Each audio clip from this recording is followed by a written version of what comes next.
Graças dou por esta vida, pelo bem que revelou. Graças dou pelo futuro e por tudo que passou, pelas bênçãos derramadas, pelo amor, pela aflição, pela graças reveladas. Graças dou pelo perdão, graças pelo azul celeste e por nuvens que há também, pelas rosas do caminho e os espinhos que ela tem, pela escuridão da noite, pela estrela que brilhou, pela prece respondida, pelo sonho que falhou, pela cruz sofrimento e por toda a provação, pelo amor que é sem medida, pela paz no coração, pela lágrima vertida, pelo alívio que é sem par, pelo dom da eterna vida, sempre graças quem te dá. Louvado seja Deus. Apocalipse capítulo 2, versículo 4. Vamos ler a palavra do Senhor e assim darmos continuidade à nossa minissérie, onde estamos falando um pouco sobre oração. E este é o culto de número 2. Tenho, porém, contra ti que deixaste o teu primeiro amor. Você pode estar lendo aí tua primeira caridade, mas é amor. Onde está caridade na versão da sua escritura, no Novo Testamento, nas cartas de João, no Apocalipse, todas essas coisas, a palavra ali, no grego original, mostra amor. Porque o sentido de caridade é como se alguém estivesse ajudando outra pessoa que está em necessidade, mas disso se trata o ágape, o amor de Deus mesmo. Então é assim que, depois de conhecermos estas coisas, então poderemos ler assim. Tenho, porém, contra ti que deixaste o teu primeiro amor. Lembra-te, pois, de onde caíste, e arrepende-te, e pratica as primeiras obras. Quando não, brevemente a te virei e tirarei do seu lugar o teu castiçal, se não te arrependeres. Vamos orar? Amado Senhor, no nome de Jesus Cristo, temos nos reunido mais uma vez e cremos na porção que foi lida da Tua Palavra como o absoluto do Senhor para as nossas vidas, porque sabemos que isto é o recado do Senhor para cada um de nós. E temos vindo até aqui com este propósito, Senhor, de adorar a Ti, de Te louvar, e reconhecendo a Tua onipotência e sabendo que Tu, como mesmo ontem, hoje e eternamente, não muda em Teus propósitos, nem a Tua vontade, nem os Teus planos, e nós temos é que nos submeter à vontade do Senhor, uma vez que reconhecemos o Teu poder e que Tu és o Deus Todo-Poderoso, e Tu tens vindo nesta hora com um brado militar, com um alarido, mostrando para nós que Tu podes mandar, porque Tu és o comandante, Tu és o capitão, Tu és o general, Tu és tudo em todos aqueles que Te obedecem. Então, Senhor, Tu podes mandar e nós podemos Te obedecer porque temos recebido juízo e podemos pensar de acordo com a verdade. E sendo que a mente do Senhor, a Tua palavra tem vindo a nós, pedimos o nome de Jesus Cristo que a cada dia que ficarmos na terra, que possamos ser dirigidos pelo Senhor. Nosso levantar, deitar, descansar, brincar, tudo colocamos diante de Ti agora. E juntamente com meus irmãos aqui presentes e os irmãos que estão à distância acompanhando conosco este culto, Pai, aqueles que futuramente também ouvirem em seus lares esta gravação, nos carros, ou seja onde for, que a bênção da Tua palavra possa acompanhar a cada um de nós e que nossos entendimentos sejam despertados a cada dia para compreendermos melhor a revelação de Jesus Cristo. E é neste nome amável do Senhor Jesus que nós oramos e Te pedimos. Amém e amém. Podeis sentar, meus irmãos. Poucas coisas poderiam ser ditas e muitas também. O interessante é quantas delas poderemos compreender. E no primeiro culto que nós falamos sobre oração, muitas coisas foram esclarecidas, pelo menos para mim, e espero que para vocês também. E eu não vou repassar tudo. Quem sabe no terceiro ou quarto culto dessa série, iremos fazer um resumo do que aprendemos nos cultos anteriores, mas hoje eu quero apenas prosseguir. E a última coisa que eu li no outro culto foi uma expressão do irmão Branham na mensagem aérea da igreja de Éfeso. E eu gostaria de repassar isto com vocês, essa citação do profeta, nesse culto de quarta-feira. Por isso lemos aqui também Apocalipse, na primeira carta endereçada à primeira igreja. Isto porque William Branham nos ensina que o alfa se repete no ômega. O que aconteceu na igreja alfa, nos dias apostólicos, ou na primeira era da igreja, quando tinha sido levantado um povo que verdadeiramente saiu do judaísmo e estavam dispostos a obedecer a palavra que tinha vindo agora como as boas novas, ou o evangelho, ou aderiram ao cristianismo. E para isso Deus mandou um professor, um mestre aos gentios, que era Paulo, onde ele pôde pegar tudo do Antigo Testamento que eles estavam um pouco torcidos, sem compreender, e Paulo, através da revelação que Deus lhe deu, ele pôde abrir, escancarar as portas para eles, uma vez que, na verdade, quem abriu a porta foi Pedro, mas Paulo passou pela porta e disse, podem vir, que a porta está aberta, não é? E aqueles que não estavam compreendendo esta mudança da lei para a graça, Paulo, então, mostrou de uma forma total, com muita objetividade, pegando desde a lei, os profetas, os salmos e mostrando tudo o que acontecia no Antigo Testamento, mostrando o cumprimento nos dias de Jesus e o que dali por diante eles tinham que fazer agora nesta mudança de compreensão, nessa mudança de entendimento. Então, as pessoas então abraçaram a fé, abraçaram o evangelho, o cristianismo com todo o afinco, com toda, vamos dizer assim, com toda a potência, com toda a virilidade, mas com o passar do tempo eles foram se tornando relaxados e foram deixando de lado muitas daquelas ordenanças. E quando isso aconteceu, Deus os repreendeu na primeira carta enviada à era de Éfeso. E então o profeta do Senhor vem e Deus diz, assim como disse para João, escreve tudo que eu vou falar agora, vou te falar, você escreve num livro e endereça essas cartas às igrejas. Depois que essas eras estavam em seu término, no seu final, no final da última era, então Deus outra vez levanta um revelador e diz a ele, agora escreve um livro falando a respeito das eras que passaram, para que fique como memorial para esta geração. Então, o profeta pregou sobre as eras da igreja e nos advertiu que o ministério, ou o princípio alfa e ômega, nos mostra que tudo o que aconteceu no início acontece também no final. E o alerta é este. Se na igreja alfa os irmãos se tornaram relaxados e frouxos, como eu falei daquele dia do elástico, né? No calção curto das crianças, ou da sua roupa, assim como eles se tornaram relaxados e frouxos, então, na última era, no tempo da igreja ômega, viria esta advertência para nós, dizendo, cuidado para que também vocês não se tornem frouxos e não e se esqueçam das coisas que vos foram ensinadas. Então, observe que isso foi endereçado à primeira era da igreja e agora, para nós, do tempo do fim, isto diz a mesma coisa. Isso é uma advertência muito séria que Deus dá para nós. Primeiro ele diz, eu sei as tuas obras. Porque não adianta você querer apresentar para Deus tudo o que você fez. Senhor, tu sabe que eu fiz isso, eu orei tanto, eu jejuei, eu ajudei as pessoas, eu tenho sido uma pessoa amável, eu tenho controlado meus nervos, eu não tenho respondido mal, eu não tenho usado de palavras torpes, tenho procurado policiar meus sentimentos, meus pensamentos e todas essas coisas. São as obras, o que você pratica. E Deus diz, eu já sei disso, eu conheço isso, não está desconhecido para mim, eu conheço as tuas obras. E o teu trabalho e a tua paciência, e que não pode sofrer os maus. Tudo que é de errado, toda maldade que é praticada, você abomina aquilo, e você sofre por causa daquilo, e você não apoia estas coisas. Então ele diz que conhece tudo isso. E ainda, e puseste à prova dos que dizem ser apóstolos, e não são, e tu os achaste mentirosos.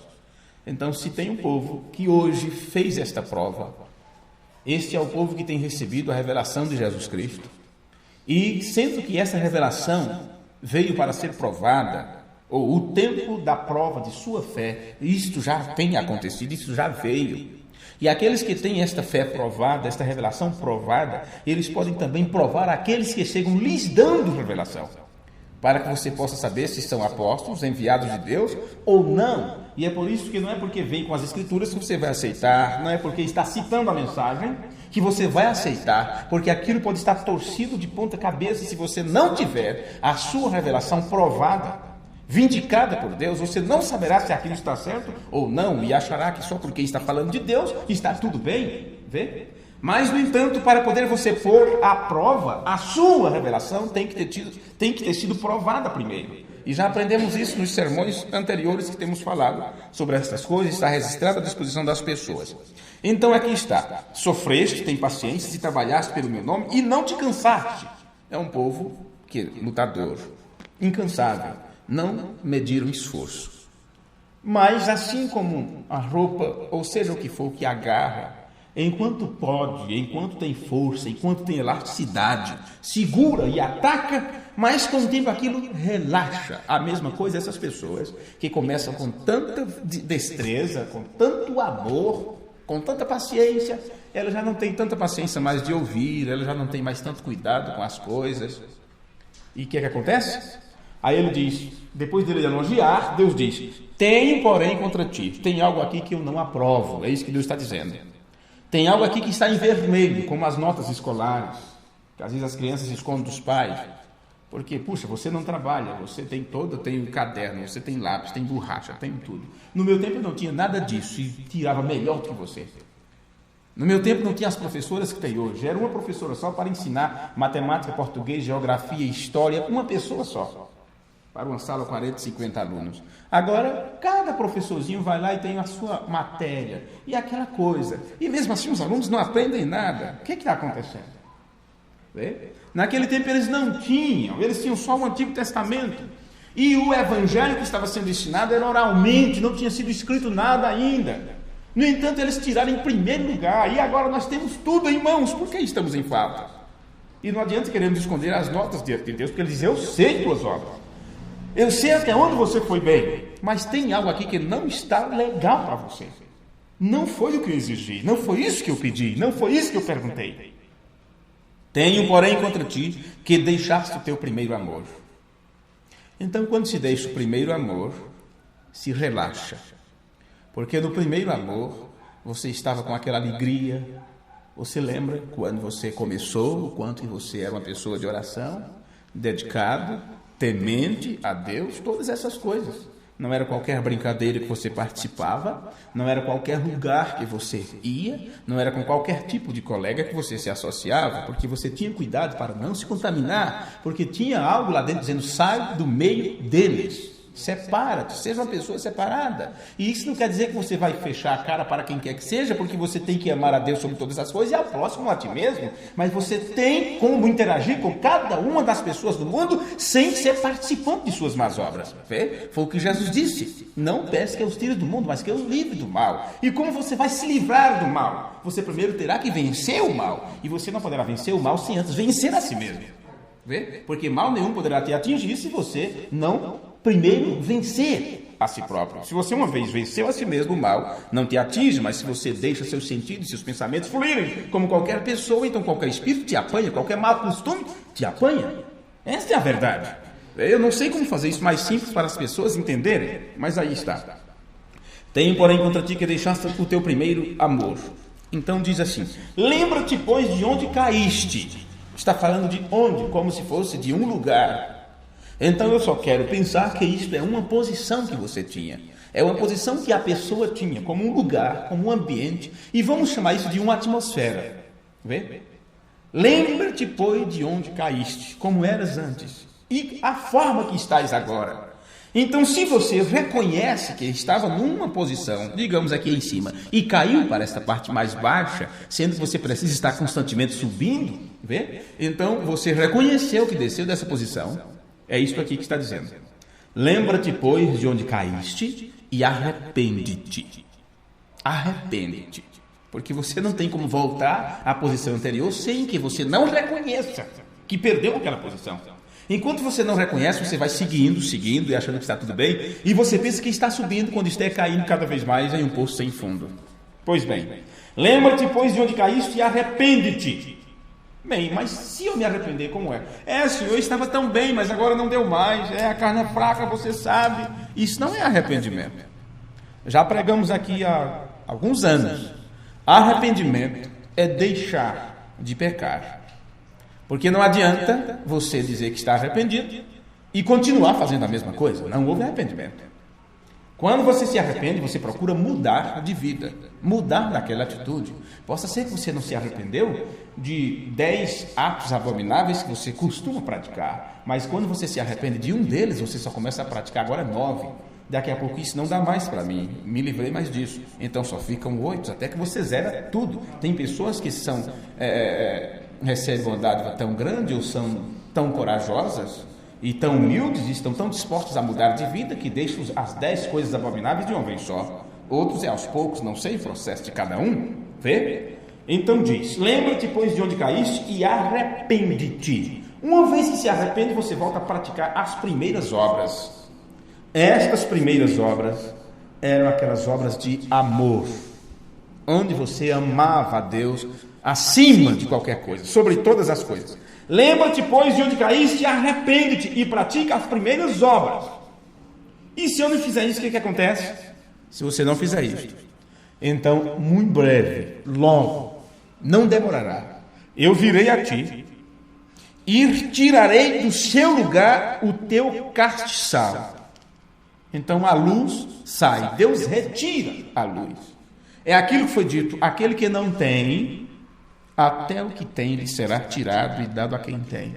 Se você não reconhecer, se arrepender, voltar a praticar as primeiras obras, que eram obras de amor, ou colocar um elástico novo para segurar a coisa, então o seu castiçal será removido. E por isso você encontra no estudo que demos aqui, de 4 cultos sobre o grande julgamento do trono branco, ali nós aprendemos daqueles que têm seus nomes escritos no livro da vida e serão apagados. Serão tirados, porque seus castiçais foram removidos dali.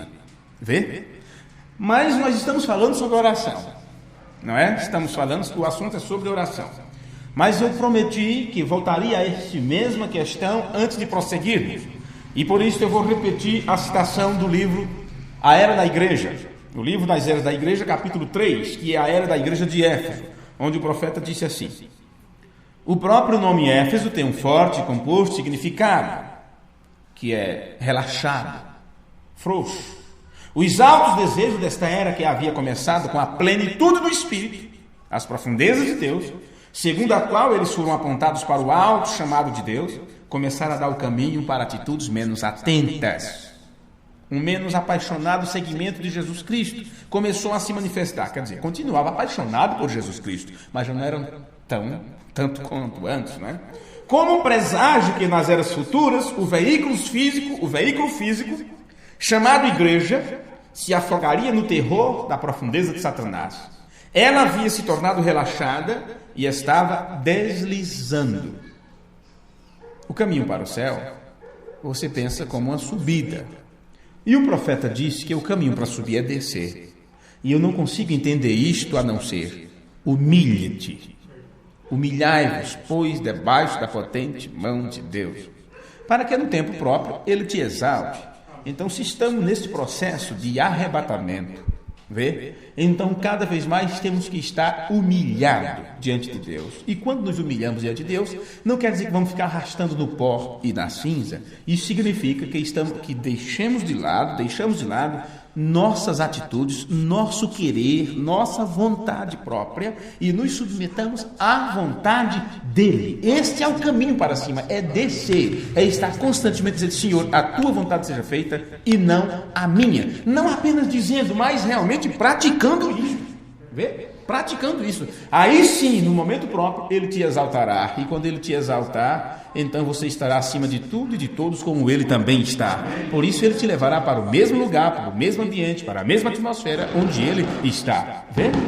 Então observe, a era já havia se deteriorando, já estava se deteriorando, havia deixado seu primeiro amor, o desejo fervente de agradar a Deus Essas coisas têm que descer em nós. Temos que comer isto.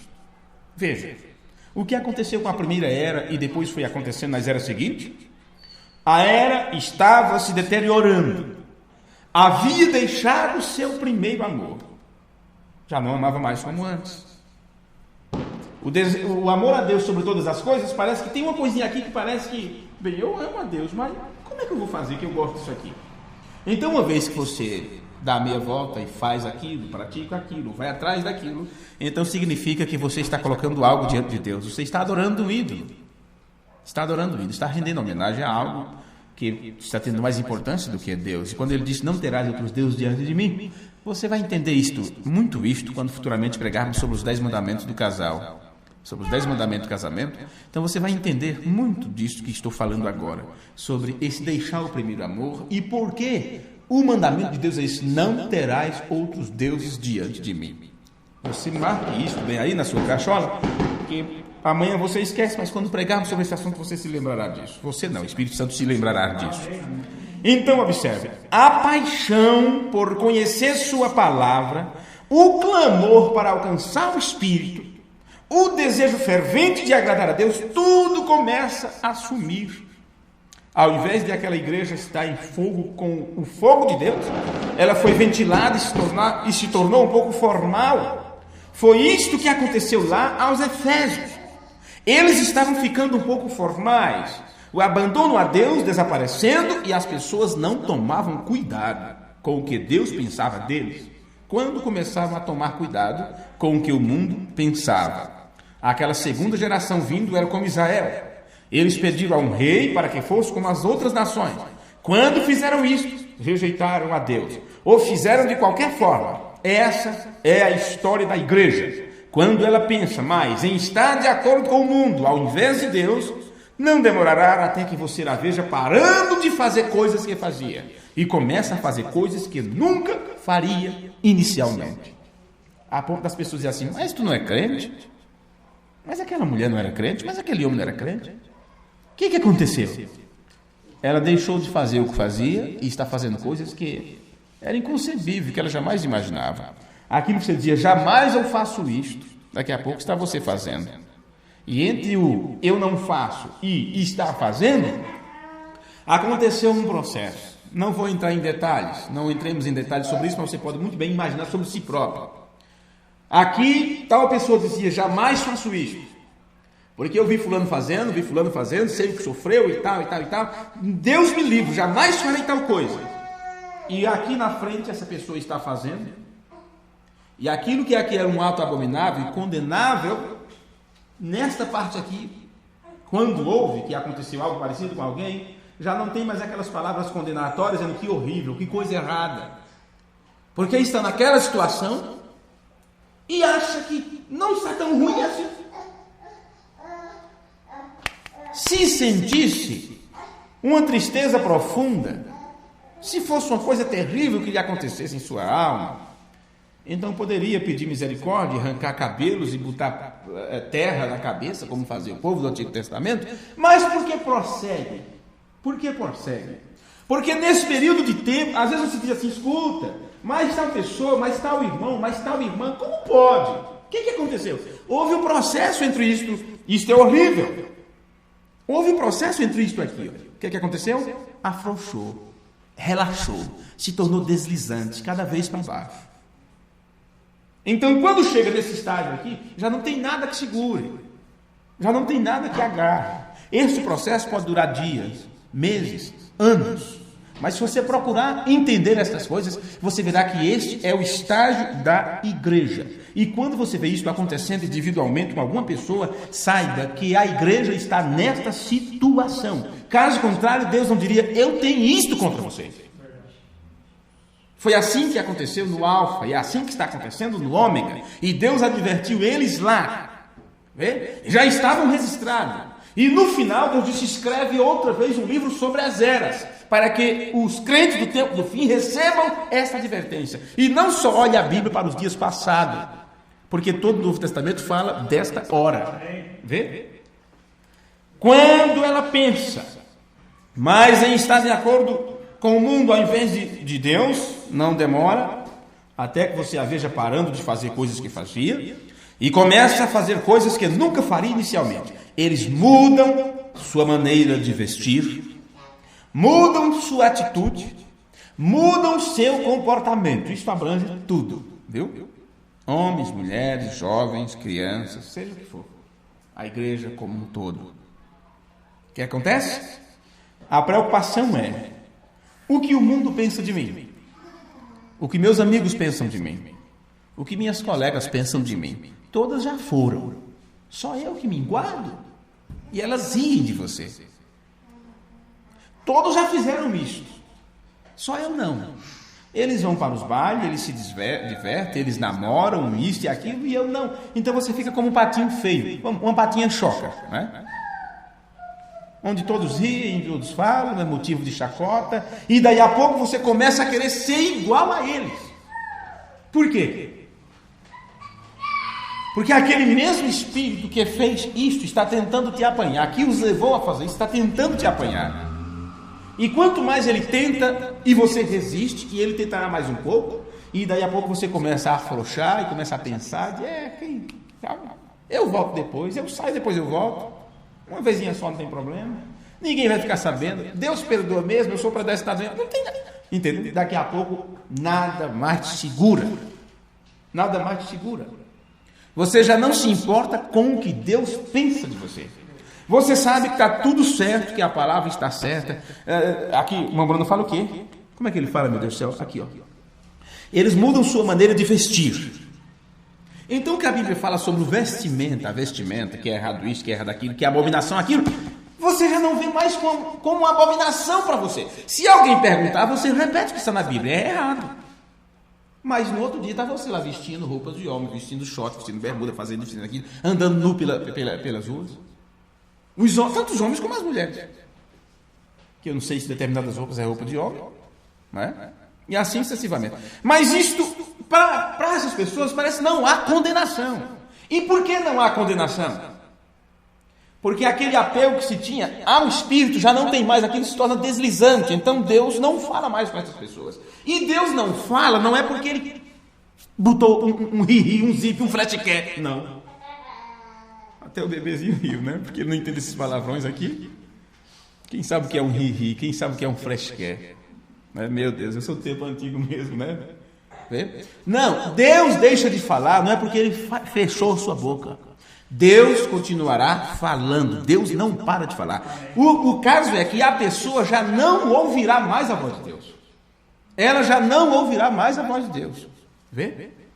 Esta é uma coisa tremenda. Então, observe, o irmão Branham diz, eles mudam sua maneira de vestir, sua atitude, seus atos, como elas interagem, como andam, como conversam, o que pensam, as respostas que dão, os conselhos que darão dali por diante. Toda a atitude desta pessoa que antes era pautada por um temor a Deus e sua palavra, isto é como se ela não tivesse mais importância. E você começa a dizer, puxa, eu não esperava isso de fulano ou de ciclano. Não é que você esperava ou não esperava, aconteceu um processo. E o que aconteceu? A pessoa se tornou frouxo. E o que aconteceu foi que deixou seu primeiro amor. E a única coisa é esta, que se não se arrepender e voltar a praticar as primeiras obras, vai ser tirado do castiçal. Vê? É um processo. Se não houvesse jeito, Deus diria, está condenado. Mas Deus continua dizendo, volte, você tem que voltar a se arrepender, voltar a praticar as primeiras obras. E o irmão Branham diz mais. Eles mudam sua maneira de vestir, sua atitude e seu comportamento. Comportamento. Teríamos que pregar sobre comportamento para entender melhor isto. Mas eu não posso me adiantar muito aqui. Então, o irmão Branham diz, eles relaxam. Se tornam relaxados. Crentes frouxos e relaxados. De acordo com o mundo, está tudo bem. Mas para Deus, como pode? Você estava... É isso que Éfeso significa, relaxado, frouxo, deslizante. Eu li do livro As Eras da Igreja, capítulo 3, o livro da era, a carta endereçada à era de Éfeso, William Branham pregando sobre isso. Então pense, onde fica a retidão dentre o povo de Deus hoje, para tomar uma postura firme contra o errado. Porque se você toma uma postura firme contra o erro, significa que você não está frouxo ainda, você não tem afrouxado as coisas, você continua firme. Se o erro estiver no meio de sua família, seu filho, sua mãe, seu pai, membro da igreja, ou seu sócio de negócios, você vai fazer o quê? Ou você vai dar cobertura, porque é conveniente para você dar cobertura aqui. O povo vai tomar uma postura em favor da palavra de Deus, uma postura para Deus. Ou todos que estiverem juntos com quem está nessa situação também vão se tornar relaxados e frouxos. Dificilmente se ver as pessoas tomando uma postura firme. Antes se tornam tão frouxos como aquelas pessoas que se relaxaram também. Isso está acontecendo no mundo. Você encontra presidentes tomando conta de países, cometendo perjúrio, adultério, sodomismo. Vê? E o que acontece com eles? As pessoas não se horrorizam com aquilo. Eles simplesmente não ligam. Eles roubam comprovadamente, tiram o dinheiro que deveria estar sendo investido na saúde, no bem-estar público, no social, em creches, em estudos e todas as coisas. Eles desviam esse dinheiro para fora do país, investem em altos monumentos, e o povo não liga. E mesmo quando isso se descobre, é usado apenas para vender em jornais, vender em notícias, e para determinados detetives ou jornalistas se destacarem com isto. Mas o povo mesmo o que fará?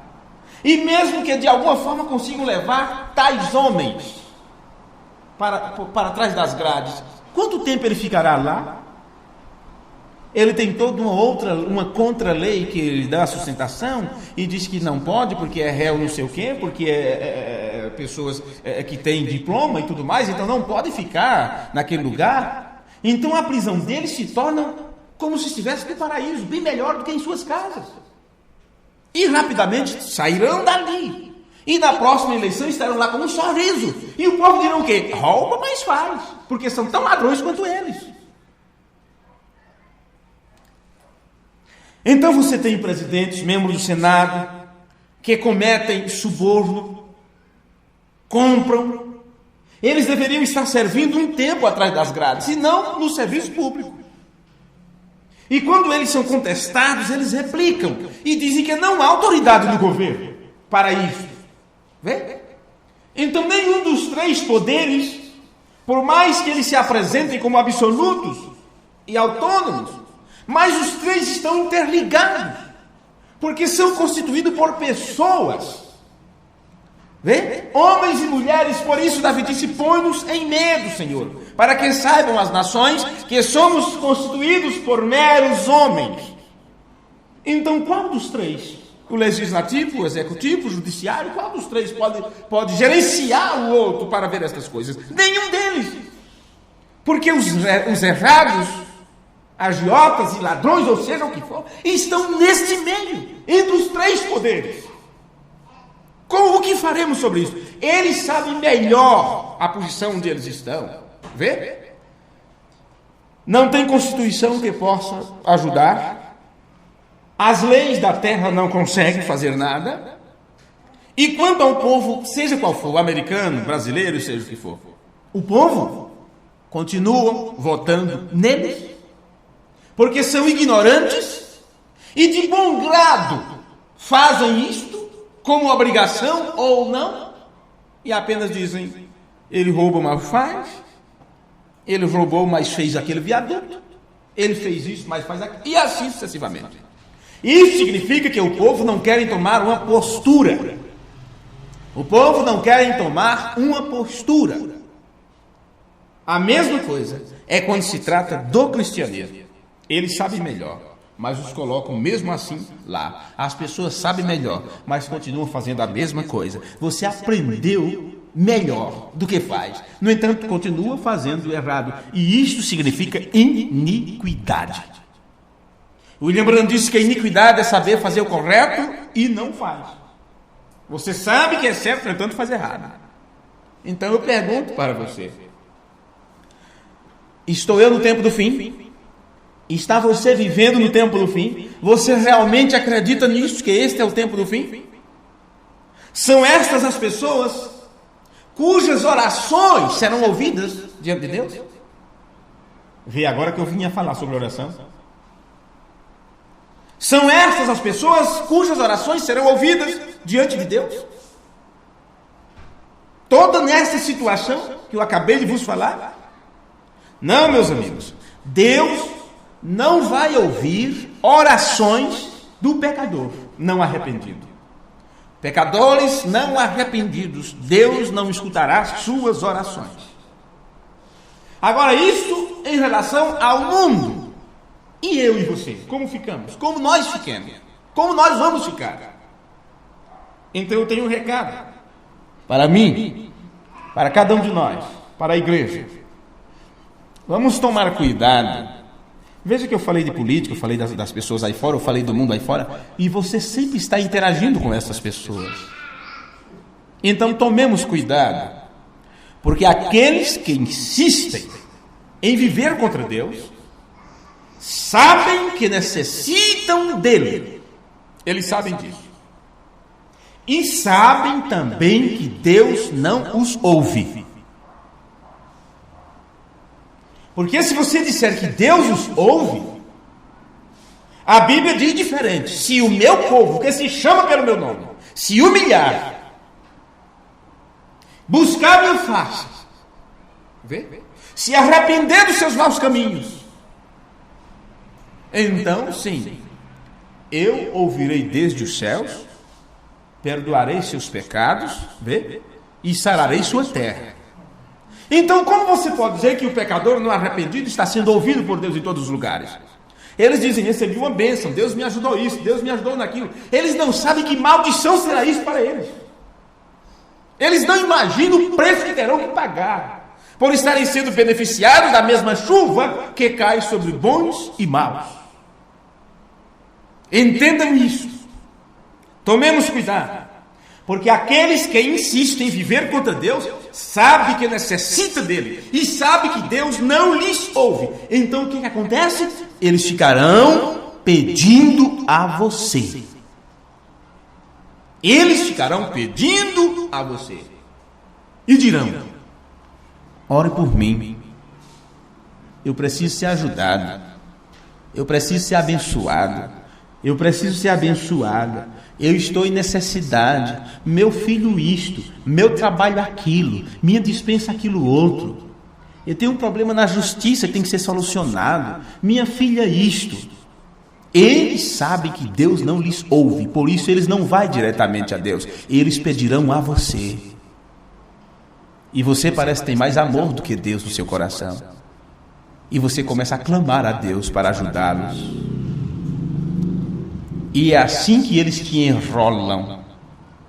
E é assim que eles te colocam num beco sem saída. E é assim que eles passam para você seus problemas, suas maldições. Porque eles sabem que você procura viver justamente, e eles sabem que a oração do justo ela pode muito em seus efeitos, não porque você é justo, mas porque esta pessoa sabe como se aproximar de Deus e tem crédito, vamos dizer assim, para com Deus, por serem tementes à sua palavra. Então esses que não são procuram usar do crédito que você tem, como aquele infeliz que usa teu cheque para te deixar na lona depois. E você perde seu crédito, perde seu nome, perde a sua credibilidade, nunca mais a reencontra de volta. Porque alguém se beneficiou de uma coisa que era tua por direito. Então, no que diz respeito ao trato de Deus, a bênção de Deus para você, é para você. E o mundo sabe disso, os incrédulos sabem disso, o diabo sabe disso. Então eles irão até você com a cara de choro, de pedinte, de esmolé e diz: ora por mim, eu estou em necessidade. Por que está em necessidade?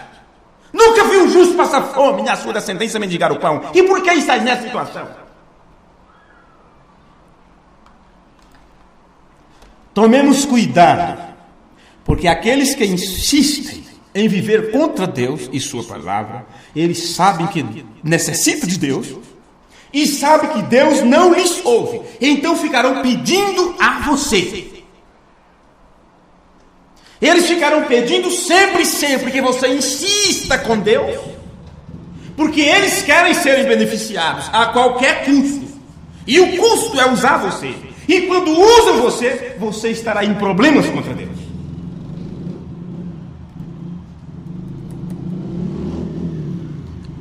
Como balancearemos isso? Como vamos balancear nosso entendimento de um Deus soberano, cuja mente e propósito e planos são imutáveis?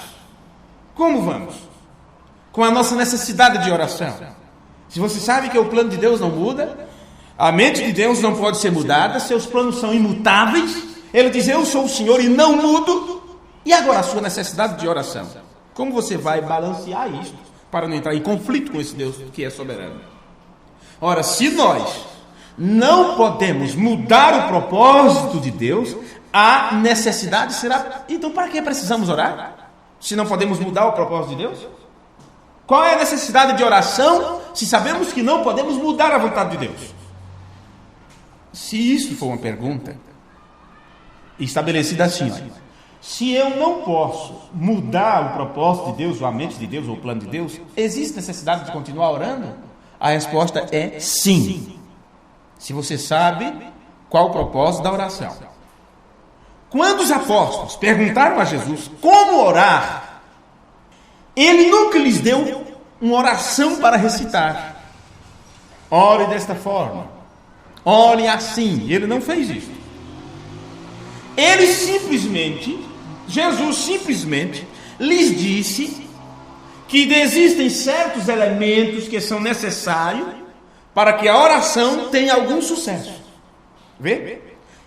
Então, eu disse para vocês no culto anterior, lembrem bem disso, quando no final recitamos o Pai Nosso, e eu disse para vocês que aquilo não é uma oração. Por mais que você encontre nos sermões, nas mensagens, dizendo a oração de Jesus, a oração Pai Nosso e tal, mas aquilo não é uma oração. Não interpretem minhas palavras, veja bem o que eu estou tentando vos dizer. E por isso eu vou repetir algo aqui, de novo. Quando os apóstolos perguntaram a Jesus como orar, Jesus nunca lhes deu uma oração para eles recitarem. Jesus simplesmente lhes disse que existem certos elementos que são necessários para que a oração tenha sucesso. E por isso ele continuou dizendo, se você quer ler, Lucas capítulo 11, versículo 1. E aconteceu que, estando ele a orar num certo lugar, então os discípulos olharam ele fazendo aquilo. Quando acabou, lhe disse um dos seus discípulos, a Bíblia não diz quem, Senhor, ensina-nos a orar, como também João ensinou aos seus discípulos. Olha, cuidado com o que você faz, porque as pessoas estão observando. Nós, como pais, as nossas atitudes são observadas pelos nossos filhos. Não adianta querermos dizer para ele, leia a Bíblia, se ele não vê você lendo a Bíblia. Leia as mensagens, se ele não vê você lendo a mensagem. E isso é errado se ele vê você praticando. Não adianta. Cuidado com suas atitudes. João Batista era um homem que dirigiu discípulos, que direcionou discípulos. E uma das coisas que ele fez foi ensinar eles, os seus discípulos, a orar. Então, quando aqueles discípulos começaram a seguir a Jesus, eles testificaram disto. João nos ensinou a orar. E agora eu estou vendo que tu também és um homem de oração. E nós precisamos e queremos que tu nos ensine. Tal discípulo não foi de João. Viemos diretamente pelo teu chamado. E os discípulos que vieram de João sempre estão orando porque João ensinou. E nós não sabemos como, então nos ensina como também João ensinou para os seus. Isto é Lucas capítulo 11, versículo 1. E ele, Jesus, lhes disse, quando orardes, dizei, Pai nosso, que estais no céu, santificado seja o teu nome, venha o teu reino, seja feita a tua vontade, assim na terra como no céu. Agora, colocarmos esta escritura junto com o testemunho de Mateus, nós não temos Jesus lhes dizendo o que dizer, porque isso foi o que interpretaram. É como se Jesus estivesse dizendo: olha, ore assim, diga desse jeito, para que dali por diante aquilo se tornasse repetitivo. Você tem que juntar as duas escrituras. Então, lendo outra vez isto, eles perguntaram e disseram: nos ensina. Jesus disse: quando orardes, dizei: Pai nosso que estais nos céus. Vê? Então é como assim, quando você for orar, toda oração que você for fazer, você tem que dizer desse jeito: vamos orar, então Pai nosso, porque foi isso que Jesus disse para dizer. Então você junta as duas escrituras e você vai entender que Jesus não lhes está dizendo o que dizer. E este versículo pareceria sugerir isto, mas nós vamos olhar em Mateus, no livro de Mateus, e ver o que Jesus está sugerindo-lhes, enquanto lhes ensina sobre como orar. Mateus capítulo 6, versículo 9. Portanto, orareis assim: Pai nosso, que estais nos céus, santificado seja o teu nome, venha o teu reino, seja feita a tua vontade, assim na terra como no céu. Então Jesus, ele não está pondo as palavras em suas bocas e sugerindo uma oração. Entenda que Jesus está lhes ensinando a orar. Esta é a diferença. E não colocando as palavras para eles repetirem. Jesus está lhes ensinando como orar.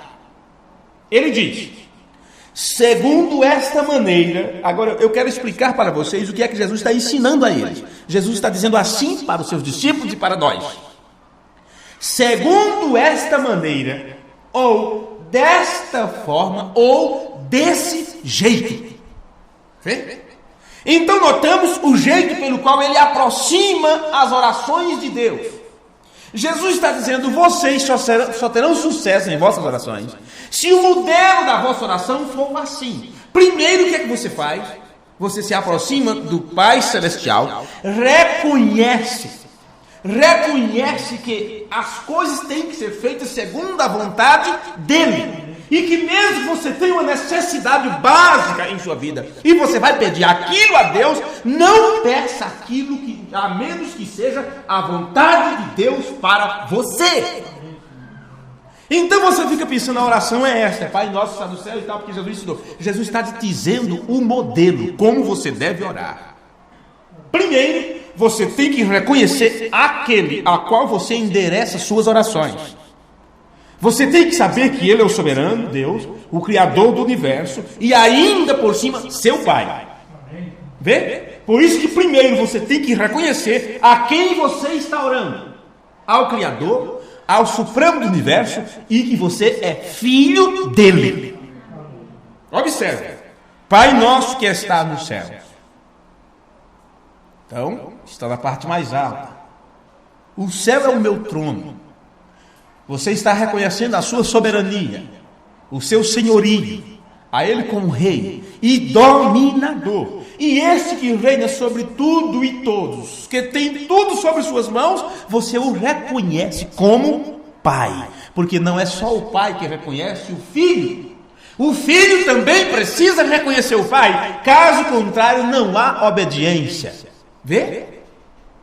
Caso contrário, não é obediência. A Bíblia diz: qual o pai que não corrige seu filho? E qual o filho que não recebe a correção? Então, como eu posso dizer que reconheço a Deus como meu pai, se a correção dele por sua palavra eu não aceito?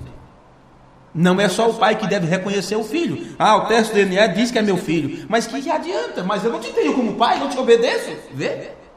Na questão entre você e Deus, o Pai te reconhece, porque a sua essência, o DNA de Deus está em você, e você o reconhece como Pai, por isso você se submete à sua vontade, e mesmo você esteja morrendo, acabado, você diz: Senhor, eu preciso de cura. Mas e se for o teu desejo que eu morra dessa vez? Porque eu terei que morrer de alguma forma.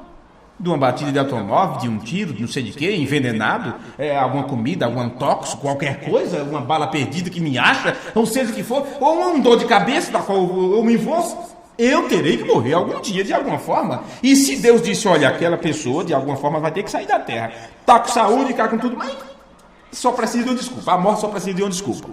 Então uma dorzinha de dentro, uma dorzinha de ouvido, daqui a pouco, o que é que aconteceu? Se foi.